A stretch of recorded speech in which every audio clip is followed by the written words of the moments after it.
आईना है, हर किसी ऑर्गेनाइजेशन का आईना है वो। आप उसको, कई लोग सोचते हैं कि सुरक्षा गार्ड है, गार्ड नहीं है वो, अब आईना बन चुका है। वो वेल ट्रेंड होना चाहिए, वेल ग्रूम्ड होना चाहिए। अब वो गार्ड नहीं है। अब आप पहले सोचते थे कि गार्ड मतलब पहले और समझते थे, लेकिन गार्ड का मतलब GUARD, गार्ड। जी मतलब जीनियस, उस ऑर्गेनाइजेशन का क्या हो, ज्ञानी हो, इसके बारे में पूरा उसे ज्ञान हो। यूनिफॉर्म विजुअल, अव्वल दर्जे का यूनिफॉर्म। आपका यूनिफॉर्म आ जाओ जो है क्या आ होना जाओ, कोई चाहिए, बात नहीं। क्या होना चाहिए, वेल ग्रूम्ड होना चाहिए, पॉलिश हो, आपकी ग्रूमिंग अच्छी हो। और उसके बाद ए मतलब होता है अलर्ट, सतर्क। ऑल टाइम आप सतर्क रहेंगे। ये नहीं कि रात्रि ड्यूटी है कोई बात नहीं, सोता है, नहीं। आप रात्रि ड्यूटी है तो आप अलर्ट रहें, ऑल टाइम अलर्ट रहें। क्या पता आपको ये मन में लेना चाहिए कि कुछ घटना घटने वाली है फ्यू सेकंड में, तो आप सिक्योरिटी गार्ड की नौकरी कर पाएंगे, नहीं तो नहीं कर पाएंगे। आपके मन में आएगा क्या, तो कुछ होता ही नहीं, क्या दिक्कत नहीं। आप ये समझ लीजिए आपके वहां पर कुछ न कुछ घटना घटने वाली है कुछ सेकंड में, वो घटे या ना घटे, लेकिन आपके माइंड में ये चलना चाहिए चक्की में कि भैया यहाँ पर कुछ होने वाला है, तो आप सदैव अलर्ट करेंगे। नहीं तो अन्यथा आप सोचेंगे कुछ नहीं होने वाला, ये नहीं सोचना। उसके बाद क्या होता है, आर मतलब होता है रिस्पॉन्सिबल, जिम्मेदारी। जिम्मेदारी किसकी है आपकी, इस स्कूल ऑर्गेनाइजेशन किसके ऊपर है, आपके ऊपर। यहाँ पर अब रात्रि में सभी लोग सोने जा रहे हैं, सभी स्टाफ यहाँ का खाली करके चला गया, किसकी जिम्मेदारी छोड़ के गया, आपके ऊपर। अब कौन जिम्मेदार रहेगा, कोई भी घटना घटती है तो कौन है, सुरक्षा। तो आपकी रिस्पॉन्सिबिलिटी, जिम्मेदारियां बढ़ गई। हम सोचते हैं सभी लोग चले गए, कोई बात नहीं, अब तो हम चादर बिछाएंगे सो जाएंगे। नहीं भाई, सभी लोग गए तो आपकी जिम्मेदारी और बढ़ी।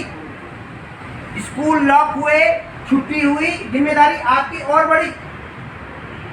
ऑल टाइम तो कोई बंदा था यहाँ, हो सकता है कोई चोरी करने आता, वो देख लेता, उसे बोलता अरे भैया अंदर कोई बैठा है, लेकिन गार्ड एक पोस्ट पर बैठा है, वो सो रहा है, तो उनको लगेगा कि यार कोई नहीं है भाई, एक गार्ड है, वो तो सुकूने में सो रखा। तो रिस्पॉन्सिबिलिटी नहीं बढ़ी भैया। और उसके बाद डेडिकेशन, काम करने की निष्ठा आपके अंदर होनी चाहिए। ये 5 शब्द हैं गार्ड के, GUARD, गार्ड। गार्ड के ये 5 शब्द होते हैं, 5 शब्दों के मीनिंग अलग अलग है, ये आपको सबको पता होना चाहिए। समझ रहे?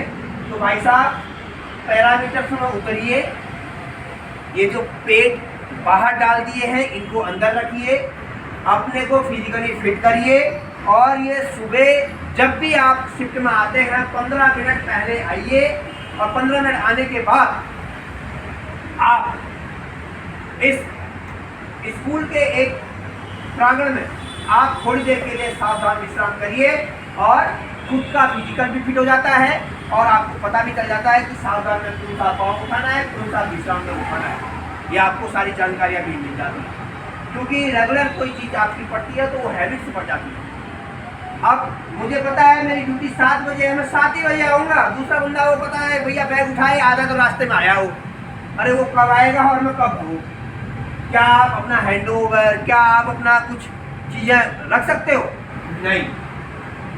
आपको 15 मिनट पहले आओगे, थोड़ी देर आपने ये कर लिया, 15 मिनट के आप पहले आप आइए ना, 5 मिनट आपने ये भी कर लिया, आपने सावधान विश्राम कर लिया, एक जगह पे इकट्ठा हुए, यूनिफॉर्म पहन लिया, यूनिफॉर्म पहनने के बाद आप अपने वहाँ पे गए, दूसरे सुरक्षाकर्मी से मिले, उससे आपने हैंड टेकिंग लिया। हैंड टेकिंग लेने का क्या मतलब कि उस सुरक्षा वहाँ पे कोई इंपोर्टेंट मैसेज तो नहीं है, उससे ये भी जानोगे, ठीक है। तो हैंड टेकिंग का आने वाले आप आए और उसने आपको दिया, और वहाँ पर क्या चीज़ें हैं, क्या क्या इक्विपमेंट है, इक्विपमेंट आपने ऑब्जर्व किया, ये इक्विपमेंट यहाँ पर हैं, तो ये सब जानकारियाँ हैंड टेकिंग में होता है। आप वहाँ पर क्योंकि, और उसके बाद यहाँ पर पहला आपका ब्रीफिंग हुआ, ब्रीफिंग होने के बाद सारे लोग आप लोग मिले। छोटी ऑर्गेनाइजेशन है, बड़ी ऑर्गेनाइजेशन होती है तो वहाँ पे आपको आधा घंटा पहले जाना पड़ता, रोज लगभग आधा घंटा पहले जाना पड़ता। आधे घंटे में पहले आप जो है ये सारी चीज़ें करती, क्योंकि छोटे ऑर्गेनाइजेशन है, 2-4 गार्ड है, 4 गार्ड में तो जल्दी हो ही जाता है। हाँ, गंगाराम हॉस्पिटल, पैसिफिक मॉल, सारे बड़े बड़े ऑर्गेनाइजेशन जहाँ पे 70-75 गार्ड लगे, वहाँ पे थोड़ा सा आधा घंटा पहले जाना पड़ता है। लेकिन यहाँ पर आप 15 मिनट में आ जाएंगे, आना जरूर है, 15 मिनट में आपका काम हो जाएगा। आप ये ब्रीफिंग करिए और ब्रीफिंग करने के बाद अपने पोस्ट पर चाहिए, और पोस्ट पर हैंड टेकिंग जरूर करना कि भाई क्या चीज़ आया है, कोई इंपॉर्टेंट मैसेज है, वो सारी चीज़ें आपकी वहाँ पे 1 to 1 लिखी रहती है। कौन सामान आया, कौन सामान गया, उसका रिकॉर्ड उसके पास रहता है, और उसके बाद देखिए आप साइन करा दीजिए। साइन करने के बाद आप, क्योंकि इनकेस कल के दिन कोई घटना ना घटे, इसीलिए लिखित रिकॉर्ड होता है, ठीक है। तो ये सब इम्पोर्टेंट चैप्टर था कि आज कल का जो गार्ड है वो कैसा होना चाहिए। मैं आपको ये बताता हूँ कि आज गार्ड्स की वैल्यू क्या है, गार्ड्स है क्या। हर किसी ऑर्गेनाइजेशन का पहला आदमी जो होता है वो होता है गार्ड। यदि सिक्योरिटी गार्ड अच्छा है, उस ऑर्गेनाइजेशन का सब कुछ अच्छा रहेगा। आने वाला जो भी गेस्ट अंदर आता है, चाहे बाहर से कोई भी बंदा अंदर आएगा, तो पहले वो ऑब्जर्वेशन किस पे करेगा, गार्ड। अब गार्ड जो सुरक्षाकर्मी है वो पहला इंट्रोडक्शन उससे होगा। अब उसका कम्युनिकेशन अच्छा है, उसका बोलने का तरीका अच्छा है, उसे करने का तरीका अच्छा है, तो सब कुछ अच्छा है।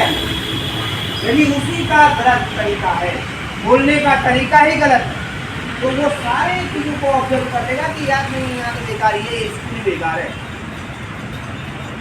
समझ गए मेरी बात। तो गार्ड सबसे इम्पोर्टेंट पर्सन होता है। यदि कुछ भी घटना घटती है, पहला इंट्रोडक्शन चाहे वो आप कैसे भी, लेकिन पहली मुलाकात आपसे, तब अंदर जाएगा जब, अंदर तो बाद में जाएगा ना। पहला इंट्रोडक्शन किससे हो रहा है, आपसे। और आपका कम्युनिकेशन अच्छा है, आप वेल ट्रेंड हैं, ग्रूमिंग आपका अच्छा है, तो आपसे इसका अच्छी तरह बातचीत करेगा। कुछ इंग्लिश वर्ड आपको आते होंगे, सर, प्लीज, कॉमन वर्ड, उसको आप रिस्पेक्टफुली आप वहाँ पे गेट खोलते ही उसको आप ग्रीट करेंगे। ग्रीट मतलब होता है नमस्कार, नमस्ते करेंगे।